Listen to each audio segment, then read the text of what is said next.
Bonjour à toutes et à tous. Nous allons commencer cette présentation.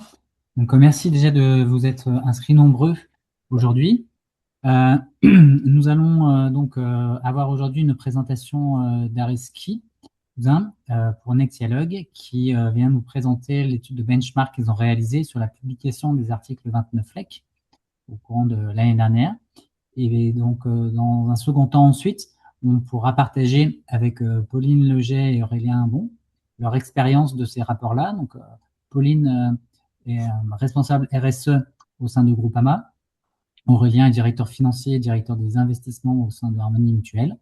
Et donc, on pourra échanger sur ces rapports, revenir sur les points saillants, les difficultés rencontrées éventuellement pour les produire et à quoi ils servent finalement en dehors de l'utilité réglementaire. Vous pourrez poser vos questions tout au long de cette présentation dans le chat. On y répondra vraisemblablement à la fin pour prendre un petit temps d'échange. Donc, n'hésitez pas au fur et à mesure à poser vos questions. Et je vais laisser la parole donc, à Areski pour la présentation de leur benchmark. Merci Patrice. Je vais mettre en plein écran. Euh, alors effectivement, nous avons réalisé donc au sein du cabinet Nexialog un benchmark des articles, des rapports articles 29 LEC. Donc j'ai d'abord rappelé un petit peu le cadre réglementaire brièvement et le périmètre de notre étude. Et l'objectif, ça a été d'analyser sur un nombre conséquent d'acteurs, qui est assez représentatif du marché, les évolutions en termes de prise en compte des critères de durabilité et des critères USG dans l'allocation d'actifs. Voilà, donc pour rappel, en fait, le rapport 29 LEC, c'est quoi? Donc c'est une réglementation française qui a été mise en place il y a 4 ans maintenant, donc c'est la troisième ou la quatrième édition qui, qui apporte de la transparence sur la prise en compte des critères relatifs aux objectifs environnementaux, sociaux et de gouvernance dans la politique d'investissement et qui demande aux acteurs ici d'expliquer leur stratégie, les moyens qu'ils mettent en œuvre euh, pour atteindre ces objectifs et contribuer à la transition énergétique et écologique. Alors c'est une approche qui est en double matérialité, c'est-à-dire qu'on va chercher à expliquer l'impact en fait de la politique d'investissement euh, sur l'environnement, mais aussi on va analyser la dépendance. Donc c'est une approche par les risques. Donc il y a les deux aspects, impact et dépendance, qui sont inclus dans les rapports. Et de ce point de vue-là, c'est précurseur à la CSRD, qui est un nouveau cadre assez récent de reporting extra-financier qui structure un petit peu plus dans les détails en fait ces exigences de publication de double matérialité. Euh, Quoi dire d'autre? Alors ces rapports en fait ils sont centralisés au niveau de l'ADEME. Donc chaque année les institutions financières doivent publier le rapport avant le 30 juin. Et c'est l'ADEME qui collecte ces rapports. Et d'ailleurs, sur la plateforme Climate Transparency Hub, vous pouvez récupérer les rapports des années précédentes de tous les acteurs soumis à l'article 29 LEC. Et pour les assureurs, c'est l'ACPR qui traite la validité, la conformité en fait de l'article 29 LEC pour les assureurs. Alors, notre étude, elle a porté sur 23 assureurs vie et sur 3 exercices consécutifs. Donc en réalité, les dernières publications 29 LEC portent sur l'exercice 2024. Elles ont été publiées en juin 2025 et ça correspond à peu près à un peu plus de 2000 milliards d'euros d'actifs sous gestion, à peu près 90% de l'actif sous gestion de l'assurance vie en France. Donc c'est assez représentatif. Et notre benchmark couvre différents axes. Ces rapports, en fait, sont structurés sur un plan réglementaire qui comporte une dizaine de parties.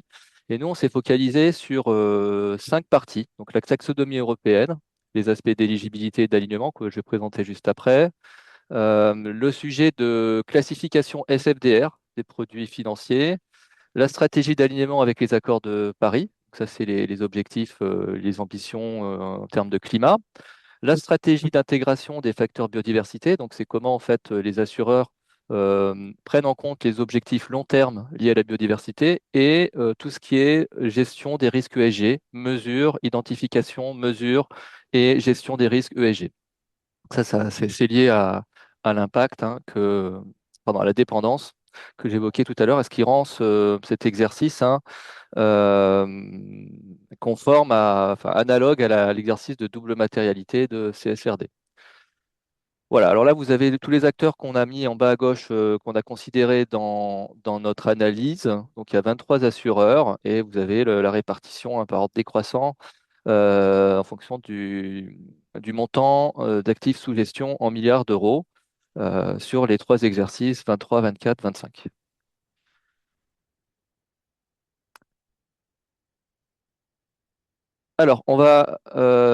Alors, je sais pas si, voilà. Donc, on va discuter maintenant de la taxonomie.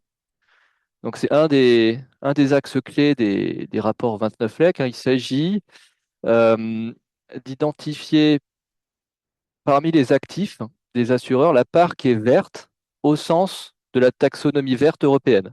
C'est une réglementation qui a été mise en place assez récemment et qui permet de classifier. Donc, c'est comme si on avait un dictionnaire des activités au sens de la durabilité. Donc, ça permet de définir quel type d'activité est durable ou pas selon certains critères, d'accord, et certains objectifs. Il y a plusieurs objectifs. Il y en a six. Il y en a deux la contribution et l'alignement l'atténuation et la contribution aux objectifs climatiques, c'est les objectifs 1 et 2, mais il y en a quatre autres qui ont été rajoutés récemment. Et les activités sont réparties en fait parmi ces objectifs, toutes les activités au niveau assez granulaire, des codes NAS, et en fonction de l'activité, on va labelliser si elle est verte ou pas, et comme ça, être capable euh, de calculer le taux d'alignement des actifs à la taxonomie, à cette taxonomie-là, et dire telle portion de l'actif est verte ou pas au sens de cette classification, au sens de ce dictionnaire. Alors, c'est assez complexe à calculer, et je ne vais pas rentrer dans les détails, mais en réalité, il y a plusieurs filtres qu'il faut mettre en place. En réalité, pas tous les actifs sont couverts par cette taxonomie. En tout cas, les chiffres qui sont publiés dans les rapports. On part du total des actifs au bilan. On va exclure les expositions aux obligations souveraines et banques centrales. Donc ça nous donne l'actif couvert. Ensuite, on exclut certaines expositions qui ne sont pas soumises à NFRD, c'est la réglementation qui précède CSRD, et les dérivés. Donc ça nous donne un sous-ensemble. Et sous ce sous-ensemble, on va regarder les activités des émetteurs qui sont éligibles à la taxonomie. Donc on va regarder d'abord si c'est éligible. Et une fois qu'on a identifié la portion en fait, du chiffre d'affaires des activités des émetteurs qui sont éligibles, on va déterminer si c'est aligné ou pas. Certaines activités sont éligibles, donc on peut les labelliser comme alignés, d'accord, et l'alignement se fait que si il y a certains critères qui sont vérifiés. Donc ça, je vais pas le détailler là, c'est pas l'objet. C'est plus pour vous donner, par rapport à ce qui est publié dans les rapports, les principaux enseignements qu'on peut en tirer. Donc déjà, sur l'ensemble du panel, le taux de publication a fortement évolué. Donc on est à 100% du panel qui publie désormais un ratio d'alignement. Donc c'est une évolution par rapport aux années précédentes. On avait certains acteurs qui ne publiaient pas encore le ratio d'alignement. Là, tout le monde le publie. Euh, et il y a des évolutions de taux en légère baisse. Quand on regarde le taux moyen d'éligibilité, on voit qu'il y a une baisse, hein, sur la base du chiffre d'affaires. Il y a plusieurs façons de calculer ce taux, soit sur la base du chiffre d'affaires, soit sur la base des codex de l'investissement. Sur la base du chiffre d'affaires, on a une légère baisse de ce taux d'éligibilité qui peut s'expliquer par l'élargissement du scope. On a quatre objectifs supplémentaires environnementaux qui sont qui intègre l'éligibilité. Alors, on pourrait se dire, voilà, c'est un peu contre-intuitif, parce que quand on rajoute des objectifs, potentiellement, il y a plus d'activités qui seront couvertes, mais sans doute parce que les acteurs font des moyennes ou que ces taux, enfin, ces informations sont peu disponibles encore, parce qu'effectivement, pour calculer ces ratios, en fait, on a besoin d'aller récupérer les informations d'éligibilité, d'alignement dans les rapports des entités, des entreprises qui sont investies. Et donc, ces informations-là ne sont pas toujours fournies, sont fournies avec du retard. Et donc, voilà, il peut y avoir, en faisant des moyennes, des agrégations, des chiffres qui sont à la fin en baisse. Voilà, sur l'éligibilité. Et sur l'alignement, on a une faible progression. Euh, voilà, ça augmente légèrement suivant la base qu'on retient, soit le chiffre d'affaires, soit le CAPEX, par rapport à 2023. Donc, tout ça, c'est des chiffres qui sont à fin 2024 euh, par rapport à 2023. Voilà. Alors, ce qu'on peut retenir quand même, enfin, ce qu'on peut retenir, c'est qu'il y a une comparabilité des taux d'éligibilité d'alignement qui est compliquée. Parce que les périmètres sont d'un acteur à l'autre qui sont retenus dans les actifs couverts sont différents. Ça peut être le fonds euro seul ou l'euro plus l'UC. Il peut y avoir l'inclusion ou non de l'immobilier détenu en direct.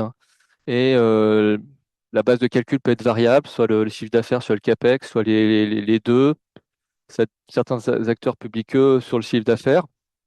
Le nombre d'objectifs couverts, bah, comme je l'ai dit, il passe de 2 à 6 pour l'éligibilité en 2024. Donc certains sont restés à 2 faute de données disponibles. Et comme je disais, la dépendance aux données publiées par les entreprises soumises à NFRD et CSRD. Et souvent, c'est des chiffres qui sont remontés par des providers et donc qui ne sont pas toujours disponibles.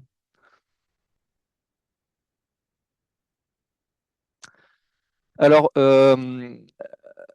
la taxonomie, ça mesure la part d'investissement vert dans les actifs. La classification, c'est plutôt au niveau des produits financiers, plutôt au niveau des contenants. On va chercher pour avoir une transparence sur la distribution de l'offre en UC et en fonds euros, euh, et pour que ça soit transparent au niveau des épargnants, euh, s'assurer qu'on a, la réglementation a mis en place une classification SFDR et il y a plusieurs types de fonds suivant le niveau d'ambition d'intégration des critères ESG. Donc, il y a l'article 6, donc les fonds article 6, qui sont des fonds sans démarche ESG particulière, donc c'est un peu le fonds par défaut. L'article 8, c'est des fonds qui intègrent des filtres ESG, donc qui promeuvent des caractéristiques ESG. Et l'article 9, c'est les fonds les plus ambitieux qui ont des objectifs d'investissement durable. Et là, voilà, c'est le niveau le plus ambitieux. Et ce qu'on constate en termes d'évolution, de proportion, alors effectivement, la première observation déjà, c'est que ce sont les UC en fait qui distinguent les acteurs, parce que les fonds en euros sont quasi systématiquement classés article 8, ce qui font l'objet en fait d'exclusion et de filtres ESG en général. Et donc, ils sont classés article 8 assez systématiquement dans les rapports. Donc, on va avoir du mal à comparer. Il n'y a pas d'intérêt de comparer les acteurs par rapport à ça. Par contre, il y a une vraie différence lorsqu'on regarde la classification SFDR au niveau des UC. D'un acteur à l'autre, ça peut être assez varié. Et ça, bah voilà, là, vous avez un schéma. Donc, ce qu'on peut constater, c'est que euh, on a on a 5% en gros de plus sur l'article 8 entre 2023 et 2024. Et ce 5%, en fait, il vient de la diminution de 2% de l'article 6, de 3% de l'article 6 et de 2% de l'article 9. Donc, alors ça s'explique par deux choses. Alors après, Pauline, tu me diras si c'est ce que tu as observé aussi de ton côté. La migration article 9 vers article 8, on peut l'expliquer par le durcissement de la réglementation ESMA sur le funding, le naming des fonds, donc pour éviter le greenwashing, il y a des critères plus sélectifs et il y a certains fonds qui sont proposés par des sociétés de gestion qui ont basculé d'article 9 à article 8. Et puis, il y a sans doute aussi un effet volume, hein. C'est-à-dire que ces produits sont distribués dans des agences auprès des épargnants. Et il y a peut-être aussi un effet volume qui fait que on a ce basculement article 6 et 9 vers article 8.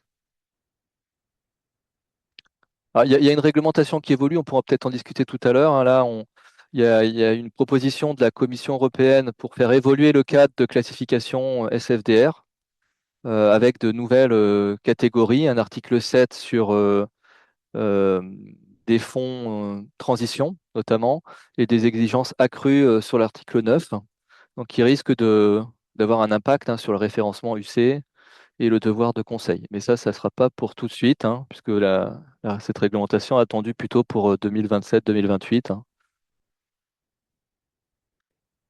Alors, donc ça, c'était la part des actifs verts, la classification des produits financiers. Un autre thème très important dans les articles 29 Lex, c'est l'alignement avec les accords de Paris.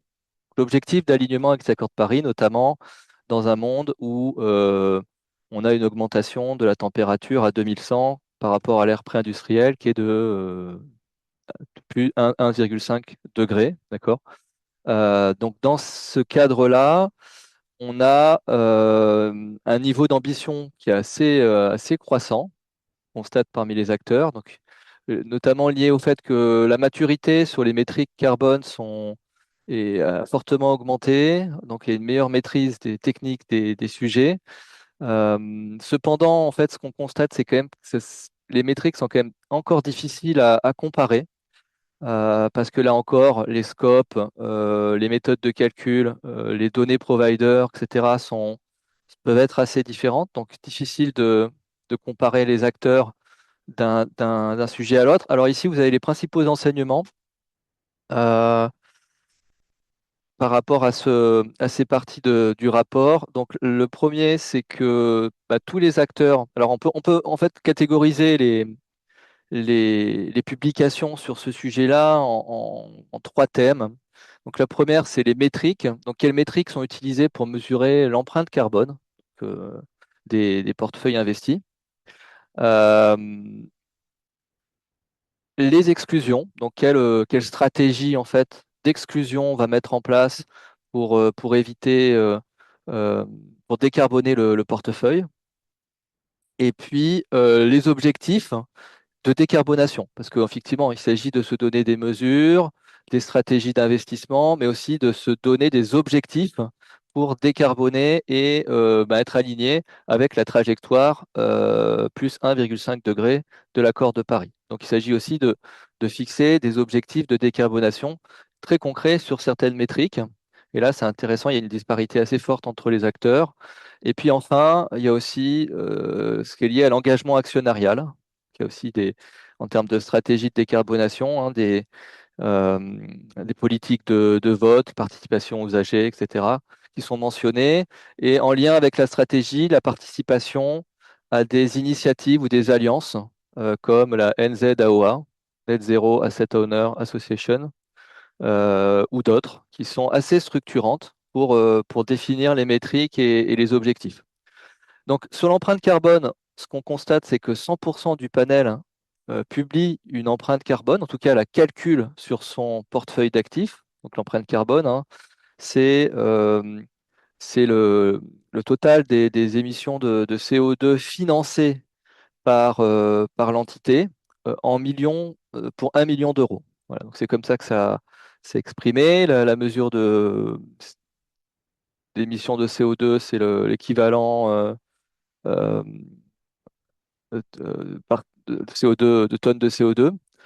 Et, euh, et effectivement, dans le cadre de cette empreinte, il y a la question du scope qui est importante. En général, la plupart des acteurs intègrent les scopes 1 et 2 dans le calcul des gaz à effet de serre, des émissions, et le scope 3 est assez peu considéré parce que peut y avoir du double comptage.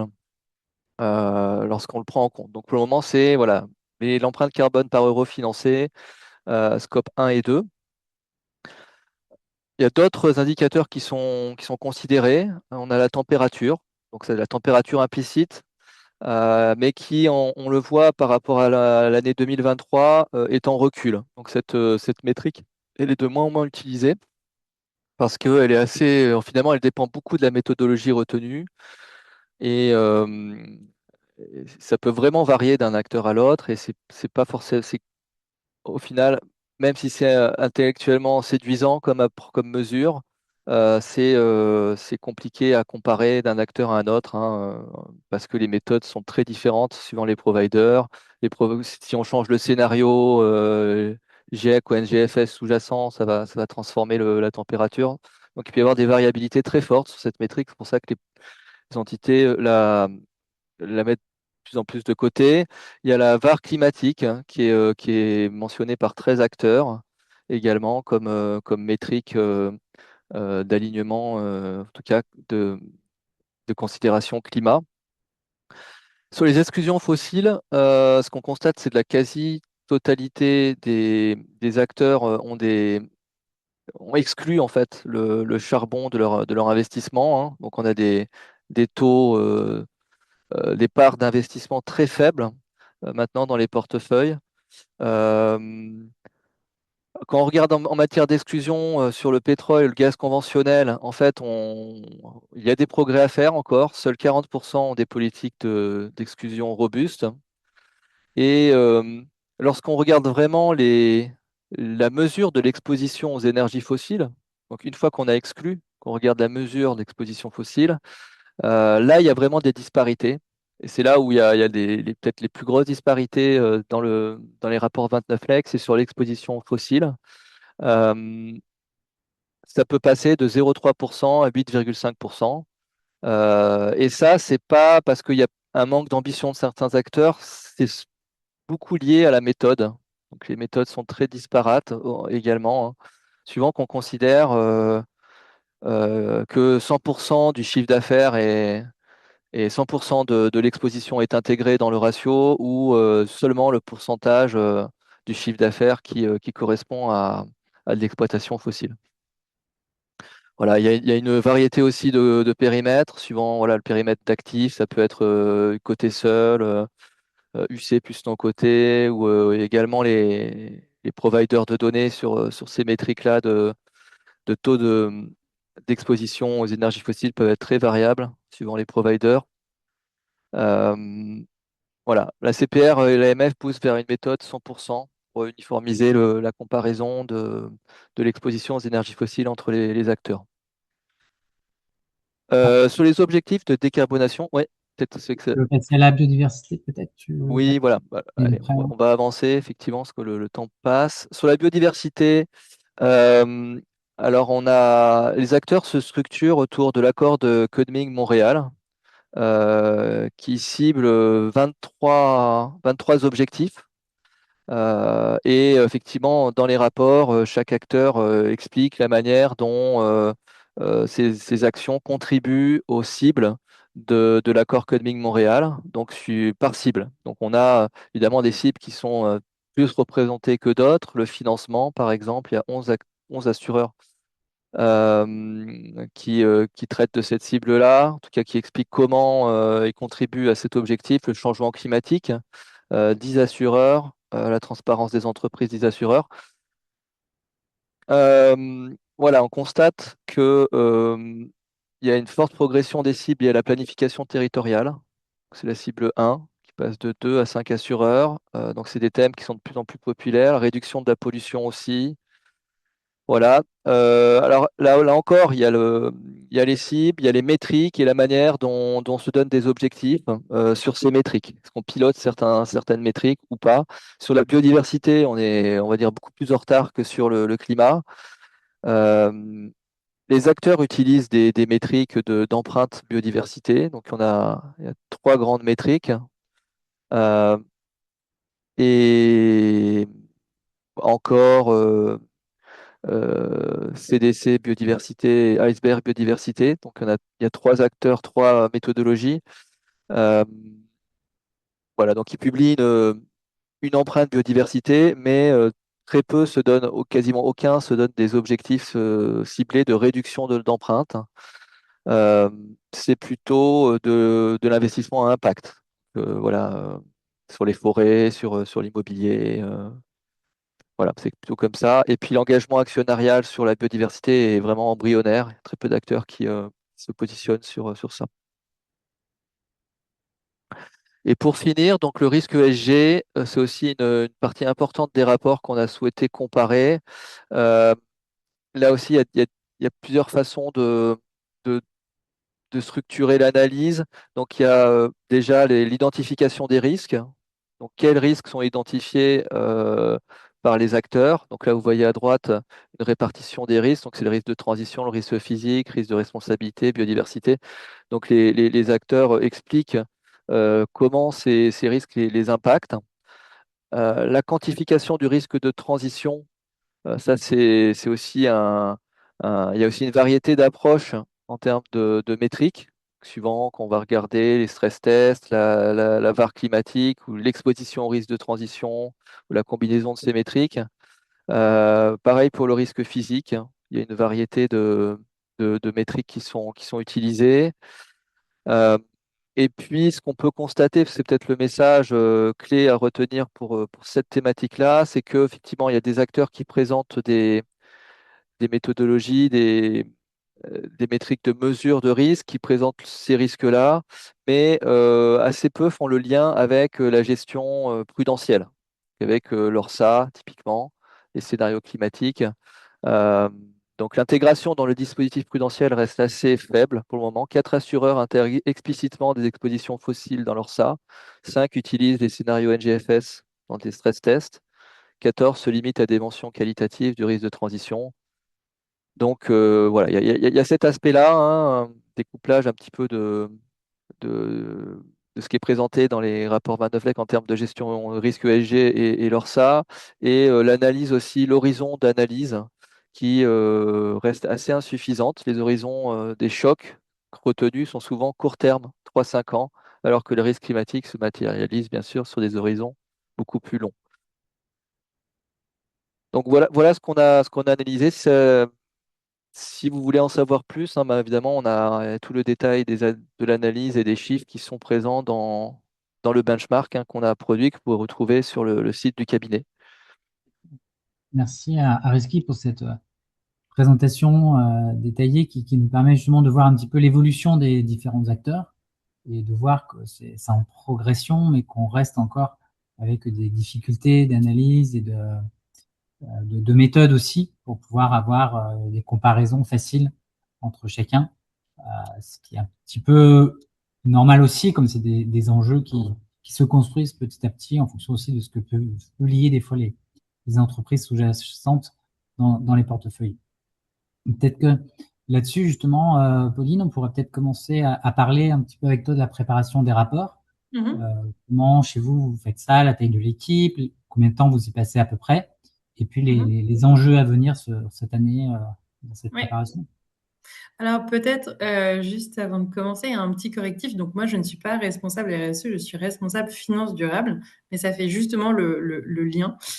C'est que moi, ce que je trouve assez important à signaler aujourd'hui sur l'article 29 LEC, c'est que depuis l'année dernière, en fait, la production du rapport a fortement changé, puisqu'il a fallu en fait connecter la production de ce rapport au rapport CSRD, qui, si le rapport article 29 LEC, souvent, il est produit par l'équipe d'investissement, donc l'équipe de finances durables, d'accord. Le rapport CSRD, lui, il est plutôt piloté par les équipes de la durabilité de la RSE. Donc déjà, en fait, on a 2 rapports qui sont faits par 2 équipes différentes, parce que le rapport CSRD son périmètre va être plus large, ça va être les activités d'assurance, d'investissement, et le fonctionnement général d'un assureur, d'accord, le fonctionnement interne, alors que le rapport article 29 LEC, il va vraiment reposer que sur les activités d'investissement. Donc ça, c'était la première différenciation. Avec maintenant le fait que les assureurs soient soumis à CSRD, ça a entraîné une modification du calendrier de la production du rapport article 29 LEC, puisque de nombreuses données qui doivent être produites dans l'article 29 LEC doivent être également produites pour le rapport CSRD. Et vu que la date limite d'un rapport CSRD de sa publication, c'est entre mi-mars et maximum fin avril, on a un bousculement en fait dans notre calendrier, puisque pour le article 29 LEC, on est au 30 juin. En plus, là où ça a amené un changement, c'est que un rapport article 29 LEC, les données n'étaient pas auditées, alors que les données de la CSRD le sont. Donc, il a fallu vraiment structurer, fortifier, solidifier la donnée produite et qui est intégrée dans ces rapports, parce qu'il faut que ces données se parlent. Il faut qu'il y ait une cohérence entre les données produites dans l'article 29 LEC et dans la CSRD. Et c'est une attente très importante des auditeurs qui est qu'on doit avoir le même discours et les mêmes données. Donc voilà, ça c'était au niveau donc, du calendrier. En termes d'équipe, c'est nous au niveau, donc là je parle pour Groupama, en fait, le rapport réglementaire, il est au niveau de notre entité vie, donc c'est Groupama Gain Vie, et c'est pour ça qu'on voit que c'est le rapport qui apparaît dans le benchmark, mais même s'il n'est pas obligatoire pour le groupe de faire son rapport article 29 LEC, le groupe le fait, et donc c'est pour ça qu'en fait c'est mon équipe à l'échelle du groupe qui va piloter l'ensemble des rapports. Donc, pour produire un rapport 29 LEC, il y a d'abord une grosse partie qui est de la production de données pour pouvoir en fait mettre à jour les données de l'année dernière. Et après, ce qui est important aussi à souligner, c'est que toute la logique et la vocation, l'objectif en fait du article 29 LEC, c'était vraiment un rapport où on devait être dans une démarche d'amélioration continue. Donc, chaque année, en fait, au sein de son rapport à article 29 LEC, il est important que chaque assureur, en fait, mette en avant quelles sont les nouveautés, quelles sont les avancées en termes de ESG, et en fait, elles doivent apparaître dans le rapport. Voilà. Je pense que j'ai tout balayé. Ouais, merci. Et chez vous, Aurélien, peut-être aborder tout ce qui est classe un petit peu alternative, notamment le private equity, où des fois les données sont plus difficiles à avoir accès pour l'application de ces rapports. Ce que vous avez pu faire sur les différentes années ou que vous envisagez? Oui, bonjour tout le monde. Alors, si on fait un focus sur la partie non cotée, je pense que c'est un peu le parent pauvre des rapports ISR, puisque il y a une telle diversité en fait de gérants et de méthodologies qui fait on peut pas avoir une approche unifiée sur un reporting ESG. Donc, à minimum, ce qu'on fait nous, c'est lorsqu'on est dans un processus de sélection d'un investissement sur un support de private equity, de dette, d'infra ou d'immobilier, dans notre due diligence d'investissement, on intègre ces sujets ESG pour vérifier le niveau de maturité du fonds, des gérants, etc. Et donc là, on sait assez bien visualiser le degré de maturité, soit c'est des sujets extrêmement simples qui sont mis par les gérants de ces fonds du type moi-même quand j'investis dans une entreprise, par exemple en fonds de private equity, je fais une due deal ESG à l'entrée, mais ça s'arrête là. Ou on peut avoir des fonds qui ont développé ce sujet ESG de manière beaucoup plus importante puisqu'ils l'intègrent au pilotage du risque de la gestion d'entreprise et de leur investissement, et donc de notre investissement, avec des plans, des BP ESG, donc des BP extra-financiers, des plans d'action et même parfois une partie de caride qui est indexée sur ces performances. Donc on voit assez facilement le degré d'alignement. Là, on a plus de mal aujourd'hui à aller plus loin, et donc ça fait partie de nos actions qu'on va mener sur cette année. C'est d'avoir une cartographie complète en fait de notre stock de nos côtés, de savoir quel est le niveau de maturité de chaque fonds en cours de vie, puisque le niveau de maturité à l'entrée n'est pas forcément le même quand on regarde sur des investissements à 10 ans, hein, parce que c'est à peu près la moyenne de ces supports d'investissement. Et le deuxième point, c'est le niveau de reporting en fait qu'on peut faire. On peut faire un niveau de reporting sur un degré d'investissement ESG que les fonds réalisent, mais si on veut aller un peu plus loin, et par exemple pour reprendre ce que montrait Reski sur des sujets de taxonomie précise, des parts vertes, des sujets de secteurs un peu compliqués, des sujets de tonnes de CO2, etc. Là, on est très rapidement soumis à la forte hétérogénéité des données. Et donc, soit on reprend un provider, des provider pour tout refaire, mais ça demande énormément d'informations de la part de l'ensemble des sociétés qui sont dans les portefeuilles d'investissement.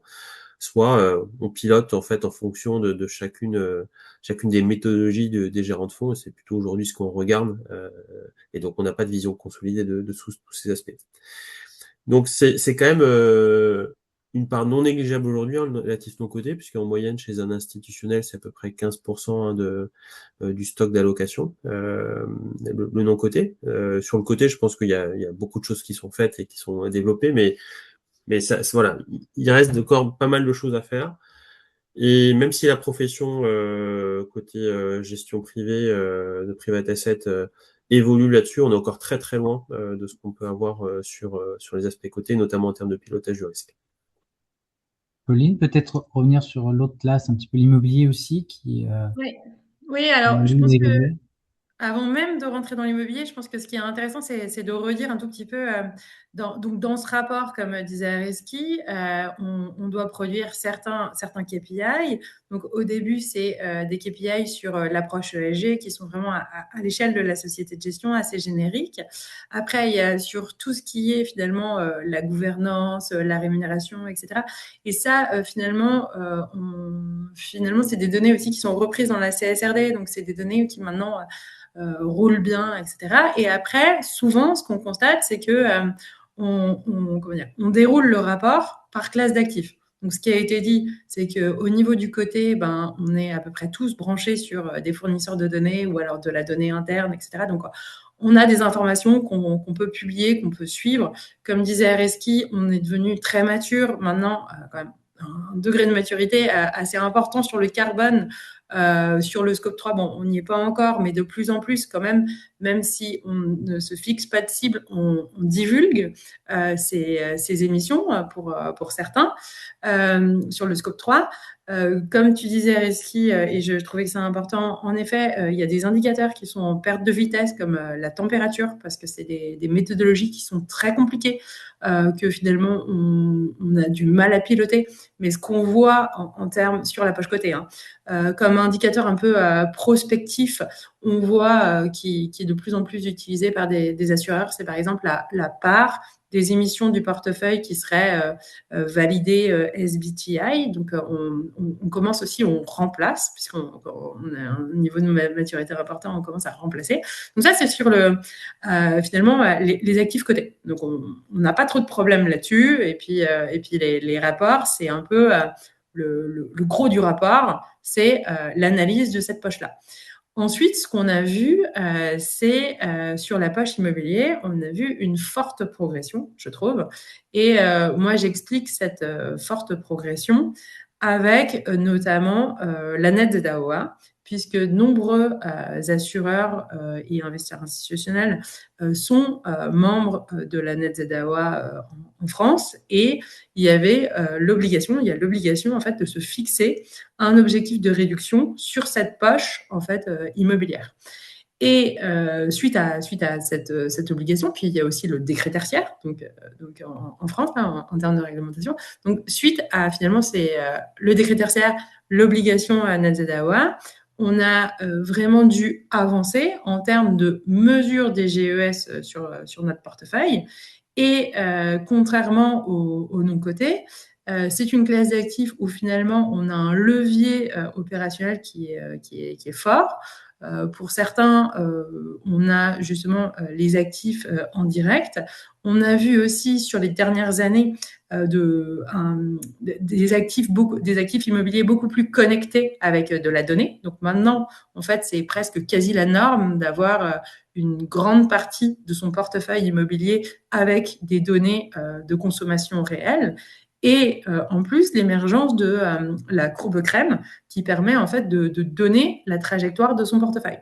Donc c'est vrai que sur, disons, les 5 dernières années, on a vu une progression très importante sur l'immobilier et disons qu'on est de plus en plus nombreux à être à ce niveau-là, qui est de pouvoir projeter une trajectoire carbone sur son portefeuille immobilier. Bien, merci. Alors, je vois que dans le chat, il y a Eric qui aborde le thème de la biodiversité, donc on va passer peut-être sur ce thème-là, en commençant par toi, Aurélien. La biodiversité, comment vous la voyez chez vous et comment vous l'analysez? Ouais. Alors, déjà pour rappeler que ces sujets ESG et sujets de biodiversité qui arrivent, qui est un peu plus récent, ils sont pas pris uniquement pour remplir des pages de rapports ou des chiffres pour la taxonomie. C'est vraiment un angle en fait de gestion d'investissement qu'on utilise et donc qui est totalement intégré dans notre processus de sélection et de suivi. En premier lieu, c'est tout ce qu'a montré Areski, hein, c'est sur le risque ESG, en fait. Et ça nous permet d'identifier les risques financiers derrière sous-jacents qui peuvent apparaître à partir d'un risque ESG, des risques de controverse également. Hein.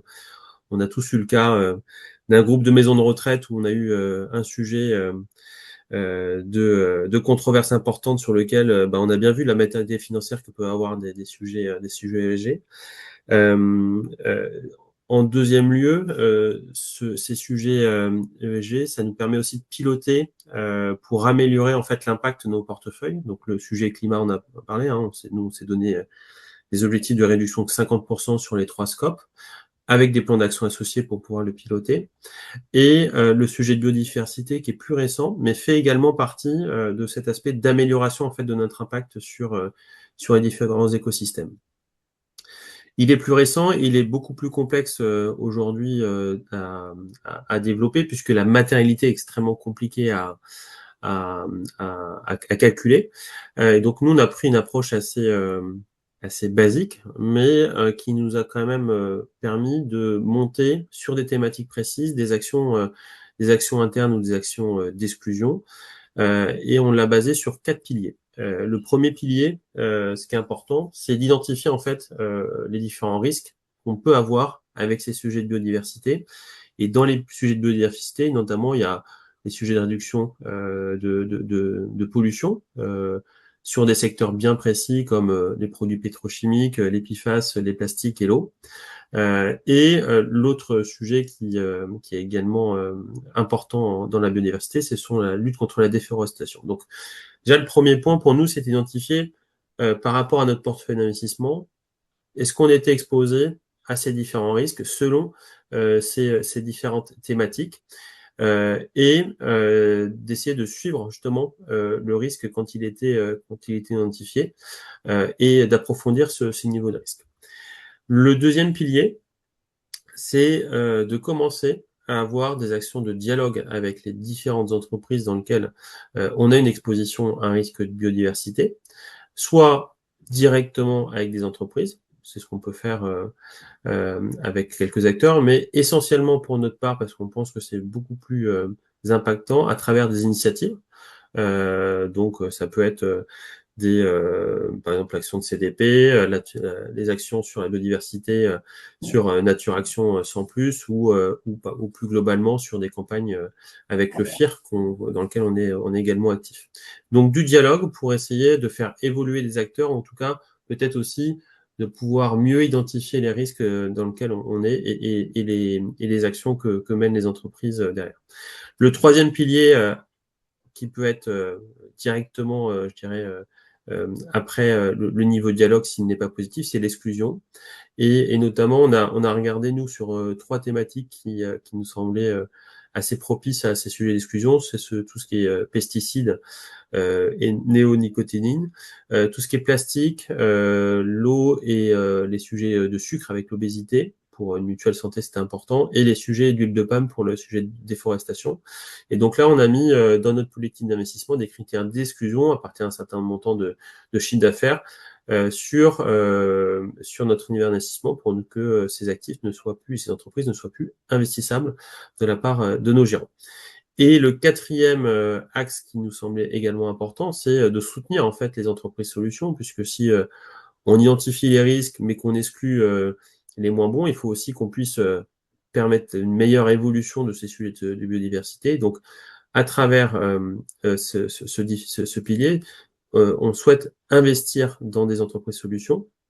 Et donc, c'est là où on a travaillé sur une recherche de lien entre, pour nous, les facteurs de santé et les entreprises qui pouvaient justement améliorer sur une chaîne de valeur ces facteurs de santé. Et donc, on a lancé récemment un fonds de facteurs de santé qui investit justement dans des sujets de prévention. Donc, ça peut être sur des sujets de logement, des sujets d'agriculture, des sujets liés à l'eau, des sujets liés à l'industrie, pour apporter des vraies solutions en fait à ces sujets de biodiversité et pour essayer d'améliorer justement l'impact à travers nos investissements. Donc voilà, une méthodologie assez claire et des plans d'action associés.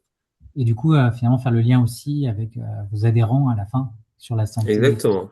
Je trouve ça assez important. Pauline, chez vous, au niveau de la biodiversité, est-ce qu'il y a des évolutions récentes Oui. Oui, peut-être pour continuer un tout petit peu ce fil rouge aussi, CSRD et article 29 LEC. Nous, en tout cas, ce qu'on a remarqué en étant producteur des deux rapports, c'est que la CSRD avait différents ESRS en fait environnementaux. Avec un volet, donc le SRS E4, qui parle donc avec un titre de biodiversité, qui est en fait une biodiversité qui est beaucoup plus restreinte que dans la manière dont traitait depuis quelques années la biodiversité, dont la biodiversité était traitée par les investisseurs dans leur rapport article 29 LEC. Donc, nous, en tout cas, pour parler après donc, du rapport article 29 LEC, on est dans une biodiversité, dans ce rapport-là, qui est finalement un peu très englobante et qui est plutôt dans une logique de nature.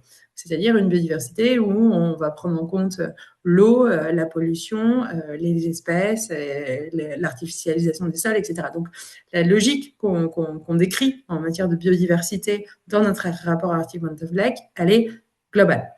Ce qu'on a développé dernièrement, nous, c'est une scorecard, puisque finalement, on est revenu, ça faisait quelques années qu'on calculait l'empreinte biodiversité de nos portefeuilles, et on en est arrivé à la conclusion qu'on ne pouvait pas en tirer grand-chose.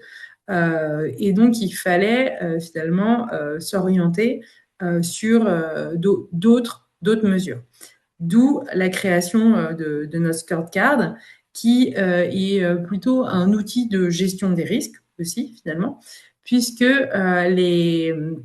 cette scorecard, ça nous permet de suivre l'évolution de certains KPI qu'on va mesurer et qu'on va après aller présenter à nos organes de gouvernance, et ça va être suivi dans le temps. Dans cette scorecard, en fait, ce qu'on va faire, c'est on a d'abord un premier étage qui est assez finalement macro, où on va aller regarder quel est le pourcentage d'exposition de notre portefeuille à des secteurs qui sont très fortement dépendants à la biodiversité. Et on va aller regarder aussi le pendant, en fait, parce qu'on est dans une logique de double matérialité, de notre exposition à des secteurs qui sont très impactants. Donc, il y a la dépendance et il y a l'impact. La limite, en tout cas actuellement sur cette mesure, c'est qu'on est à l'échelle sectorielle. On n'est pas à l'échelle des entreprises. Parce que finalement, on n'arrive pas encore à trouver les bonnes mesures pour pouvoir en tout cas compiler tout ça à l'échelle des entreprises. Mais c'est vraiment notre souhait à terme. Ensuite, finalement, comme Aurélien, ce qu'on s'est défini, c'est des thèmes prioritaires d'action. Donc nous, on en a défini 3, la déforestation, l'eau et la pollution.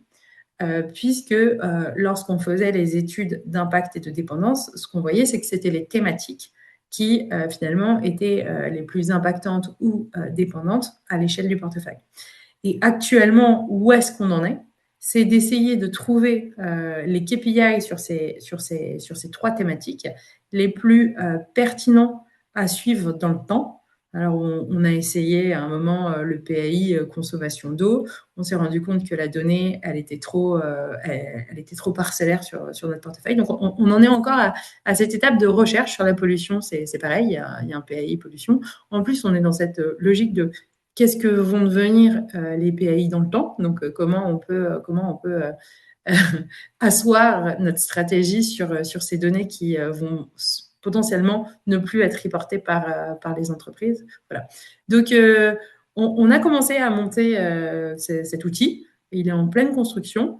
Par contre, on fait vraiment face à des limites à l'échelle de la donnée niveau entreprise. Et donc, c'est là où ça contrebalance un petit peu mes propos de tout à l'heure quand je disais que au niveau du côté, on est mature, mais en fait, on est mature sur le climat, sur la biodiversité. On n'est pas du tout à ce niveau-là. On est encore à essayer de chercher la donnée émetteur par émetteur. Voilà. Et donc, toute cette logique de scorecard, en plus, nous, on la réserve dans un univers coté. Et après, c'est clair que pour le non-coté, la biodiversité, elle rentre par des questions dans les due diligence ESG. Elle rentre aussi par des investissements dans des fonds de capital naturel, etc., etc. Mais le gros de la démarche, en tout cas pour nous, c'est vraiment de structurer tout ce qu'on a fait sur le climat, sur notre poche côté, arriver à le décliner pour l'enjeu de la biodiversité. Merci.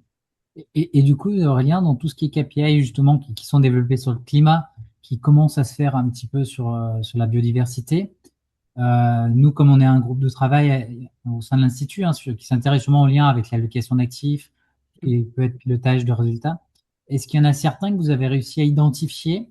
Et alors, soit parce que ça vous génère un certain risque, comme tout à l'heure tu disais sur certaines maisons de retraite ou de perte de valeur qu'on peut avoir, est-ce que déjà vous arrivez à les intégrer comme ça dans l'allocation ou ça reste encore beaucoup des poches ou des fonds spécialisés qui interviennent dans l'allocation?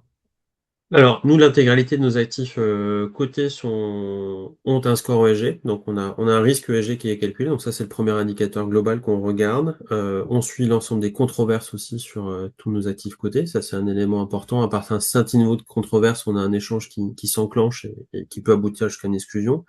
On a le sujet de l'intensité carbone, puisqu'on pilote le portefeuille aussi pour une réduction de 50%. Et après, on a des indicateurs un peu plus spécifiques parce qu'on s'est donné des plans d'action, notamment sur la part verte de nos actifs. Ce que je peux préciser peut-être, c'est que nous, notre conviction, c'est qu'il y a un lien assez clair entre ce risque ESG et le risque financier. Le problème, c'est la temporalité. On n'a pas forcément un effet immédiat, mais on peut avoir un effet sur du long terme et on ne sait pas à quel moment il peut intervenir.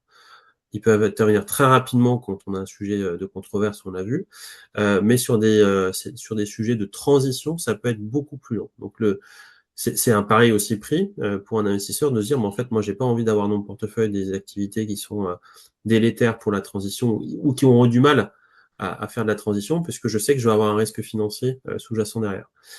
Ça peut nous empêcher d'avoir des très bonnes perfs, notamment sur la partie énergie ces dernières années, mais c'est un choix qu'on fait assumer sur cette. Ça, c'est le premier point. Le deuxième point, une particularité qu'on a montée aussi, parce qu'on s'est vite rendu compte, quand vous avez une multitude de gérants en côté, que chacun, en fait, a sa propre méthodologie de calcul de l'intensité carbone, du risque ESG, etc., des controverses. Et on a fait un petit benchmark assez simple pour un grand sidérurgier international qui a des hauts fourneaux en France, on pouvait avoir un risque très bon ou un risque très mauvais, parce que les pondérations de ESG étaient différentes entre les providers et entre les gérants. Donc du coup, le gérant à qui vous avez délégué tous les actifs cotés, ou les gérants, peuvent avoir des visions différentes. Et donc c'était important pour nous de piloter a priori, donc en amont, sur risque ESG, et pas de se dire, en fait, on recolle les morceaux a posteriori, une fois que les investissements ont fait sur des bases semestrielles. Et donc, ça nous a amené à monter, puisqu'on était sur un système de multigestion avec plusieurs gérants, à monter à nos propres référentiels pour justement faire sur les secteurs qui étaient les plus sujets justement à ces sujets ESG, un scoring avec une propre méthodologie, ce qui fait qu'on a notre référentiel en fait propre que l'on demande de suivre aux sociétés de gestion qui, elles, gèrent leur propre référentiel, mais également pour notre compte, notre référentiel. Et depuis qu'on a ça, on arrive à piloter par exemple une trajectoire carbone de manière beaucoup plus simple et beaucoup plus lisible. Et donc, ça demande des investissements, ça demande du temps humain, mais pour moi, c'est une des conditions importantes pour être certain que le pilotage de nos actifs est bien en amont et pas en aval, et notamment sur les sujets de timing dont je parlais tout à l'heure. Là, on est en train de on transite avec un Arco Group sur un seul gestionnaire en côté, modulo une petite poche qu'on garde en externe. Donc là, on se pose la question, est-ce qu'on garde notre propre référentiel vu qu'on est qu'avec un gérant et une seule méthodologie? Donc, ce qu'on essaie de faire, c'est de manière très, très pragmatique, essayer de faire converger le gérant et son référentiel vers nos idées. En tout cas, on n'est pas très loin, donc on va y arriver. Mais le but, c'est quand on est en gestion quasiment unique, en gérant unique, d'avoir un seul interlocuteur et un seul référentiel dans ce cadre-là. Toi, Pauline, de votre côté, quand tu produis un rapport ESG, que tu le construis, tout ça, quels sont finalement les indicateurs qui te semblent vraiment importants à essayer de maîtriser? Et puis aussi, il y a une question dans le chat sur, je ne sais pas si tu es capable de répondre, mais sur le côté passif aussi, au niveau des primes, des sinistres, est-ce que c'est quelque chose dans la taxonomie que toi, tu es associé aussi?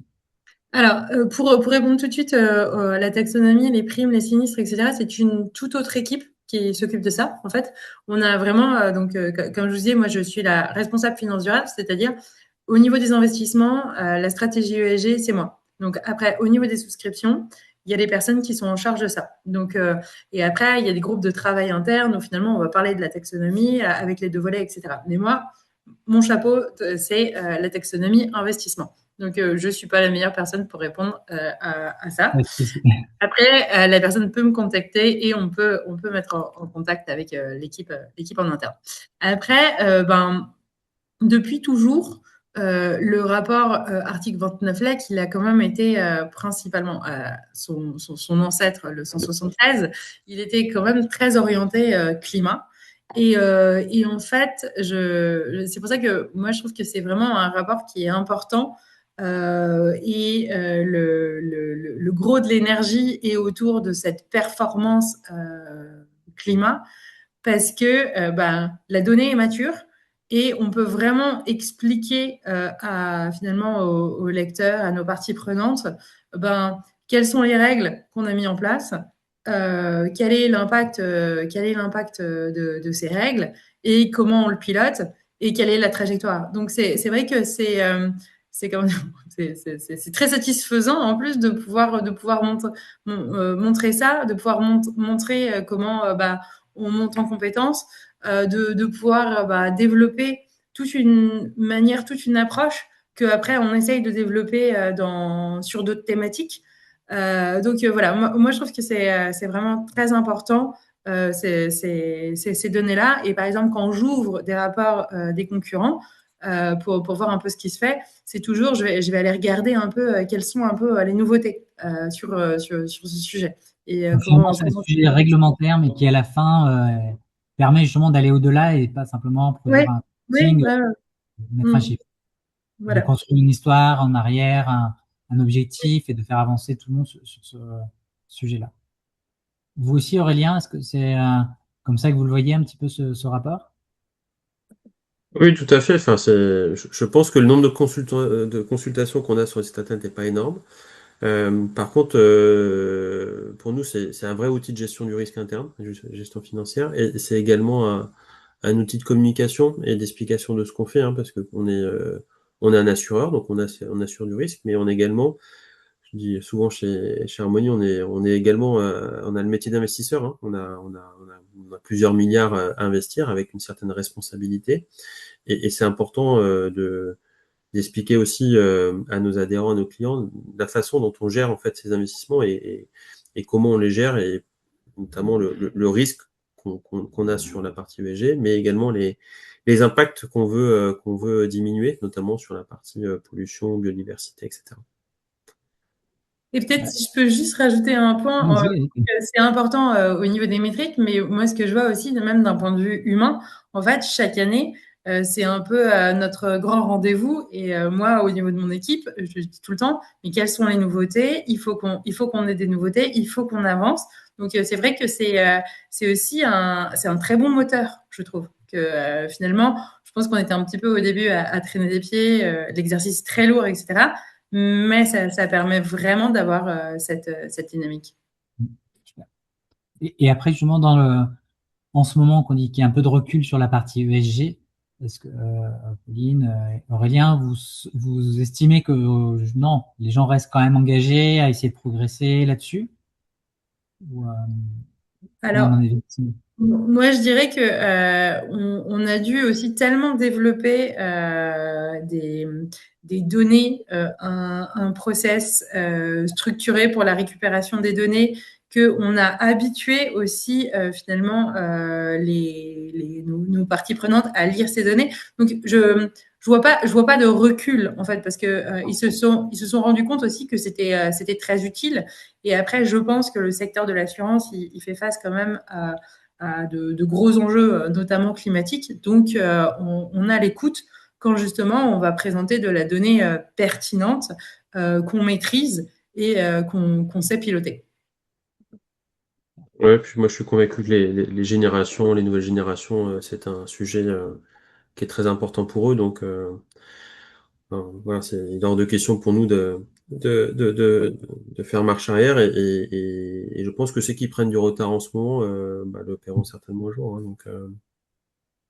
Donc après, on a eu au niveau européen, on a eu quand même des réglementations assez importantes dernièrement qui demandaient pour des entreprises de taille moyenne des reportings extrêmement détaillés. Ce qu'il faut toujours avoir en tête, je pense que à tous les étages, hein, c'est pourquoi on fait ça et est-ce que ça a vraiment une utilité en fait dans le pilotage de l'entreprise et de nos activités, quoi.